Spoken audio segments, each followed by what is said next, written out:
ऊंची आवाज prime time के स्पेशल शो में आपका इस्तकबाल है। मैं हूं आपका मेजबान इब्राहिम नफीस। एक दर्द है और उस दर्द को लेकर आपके सामने हाजिरी हुई है। बेंगलोर के थनीसंद्रा से करीब वाक़े तूबा लेआउट में अचानक हुई इन्हदामी कार्रवाई के बाद जिस तरह वहां की दर्दनाक सूरत हाल सामने आई है वो यकीनन नाकाबिले बयान है। गुज़िश्ता दिनों बेंगलोर के हज भवन से करीब कोगिलो लेआउट में हुई इन्हदामी कार्रवाई के बाद ये बहानाबाजी हुई थी कि वो लोग गैर कानूनी तौर पर वहां अपने घर तामीर कर लिए हैं। यहां तक कि उन्हें बांग्लादेशी भी करार दिया गया। हालांकि ये एक भी मामला आज तक उस पर साबित नहीं किया जा सका। मगर सारे पल्ले के पास वाक़े इस हिस्से में जो लोग खून पसीने की गाढ़ी कमाई से एक एक तिनका जोड़कर अपने आशियाने का ख्वाब देखा था, बगैर किसी पेशगी नोटिस के सुबह की अव्वलीन सातों में उन तमाम ख्वाबों को चिकनाचूर कर दिया गया। सर्दी के सिसकते मौसम में कांपती खवातीन, मासूम बच्चे और गरीब कश खानदान खुले आसमान के नीचे जिंदगी गुजारने पर मजबूर हैं। वही अचानक है, आपको फजर के बाद है, फजर के बाद आपको सोने वाले सो को छी आए कि नहीं कि बुलडोजर चलाना शुरू करा ले। नोटिस पूछे हमें, नोटिस क्या है दिखाओ, कई कोई ऐसा कर रही पूछे थे, उन्होंने क्या भी बोले नहीं। अचानक वो चेन के सर का बंदा ले, पुलिस वाले, लेडीज पुलिस भी थी, जेंट्स पुलिस भी थी, पूरे घर को पूरा फोड़ना शुरू कर दिया। गिड़ा एक दिन का टाइम दिया तभी उन्होंने दिए नहीं, नोटिस भी पूछे नहीं। जब बीडीए का ये जगह कर को बोले, बीडीए की जगह में इन नोटिस ले लेकर इन सका इन क्या भी करें कर दा लेना। ई खाता बनाए इस टाइम पर इनके पास क्या बोलने मुंह नहीं था।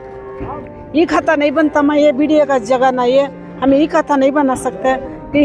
यहाँ सेंट्री भी डाले, जब भी क्या भी बोले नहीं, जब से भी क्या बीडीए की जगह नहीं थी क्या। ये ठंड में पूरे बच्चे सही सो रात को, इनको मिला क्या नहीं मिला अल्लाह जाने। इन्हों भी एक इंसान बीडीए वाले भी इन्हों के जानवर में पैदा हुए नहीं, इंसान के पेट में पैदा हुई। हमें सुबह से लेकर सो लगते, हमें सुबह 6 घंटे हमको सो लगते हैं। हमें तो दरवाजा आपको हमारा खटखटाए, ऐसा बीडीए वाले आपको ही हमें डमालेशन करना, तुम्हें सब बाहर आओ होकर बोल को हमें बिना नोटिस के तुम्हें कैसा फोड़ती हो, तो हम ना नोटिस आपको है हमें फोड़ती, तुम्हें बाहर निकलो होकर को। पुलिस वाले हाथ पकड़ खींच ले जाको अति दूर छोड़े।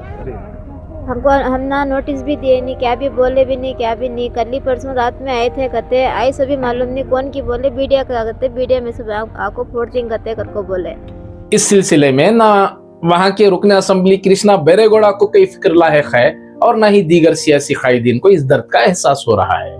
यहाँ तक के लंबे चौड़े दावे करने वाले मुस्लिम सियासी कायदीन भी अपना दामन झाड़ लेने में आफियत समझ रहे हैं।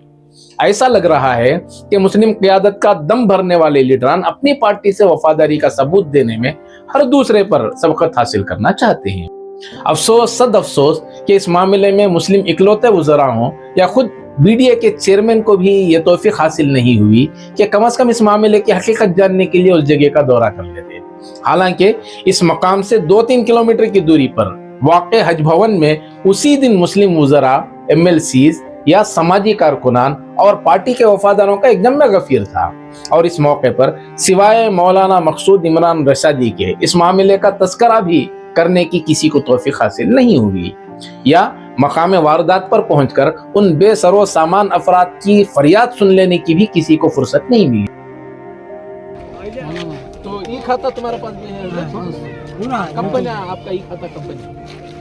मेरा ई खाता पूरा कावेरी वाटर है। अच्छा, घर आप इसमें थे या रेंट वगैरह को दिए थे? अच्छा, तो क्या बिल्डिंग थी आपकी? नहीं, सीट का घर, सीट के लाइन से छोटे-छोटे घर थे सब इसमें 2016 में आपको एक्वायर करने आई थी।